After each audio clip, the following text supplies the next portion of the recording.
मंडळी, तुम्हाला पण सारख्या त्याच भाज्या खायचा कंटाळा आला असेल तर हा ताजा वाटाण्यांचा ठेचा नक्की ट्राय करा. ठेचा बनवण्यासाठी तव्यावर 7 ते 8 हिरव्या मिरच्या छान डाग येईपर्यंत भाजून घ्यायच्या.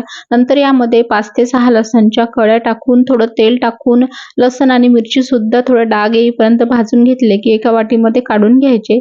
त्याच तव्यावर आता 1 कप वाटाणे घेतले आहेत, ताजेवाले वाटाणे. हे वाटाणे सुद्धा थोडेसे डाग येईपर्यंत लो टू मीडियम फ्लेमवर भाजून घ्यायचे.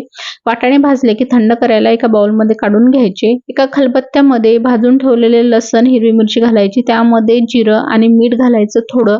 भरपूर असा बारीक कोथिंबीर घातला आणि ठेचून घ्यायचं. ओबडधोबडच ठेचायचं आहे. हे असं ओबडधोबड ठेचा आपला मिरचीचा तयार झाला की यामध्ये भाजून ठेवलेले वाटाणे घालायचे.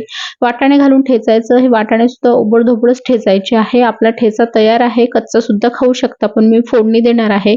फोडणी द्यायसाठी कढईमध्ये तेल गरम करायचं. त्यामध्ये बारीक चिरलेला कांदा थोडा सॉफ्ट करून घ्यायचा. नंतर एक बारीक चिरलेलं टोमॅटो टाकायचं, ते सुद्धा थोडं सॉफ्ट करून घ्यायचं.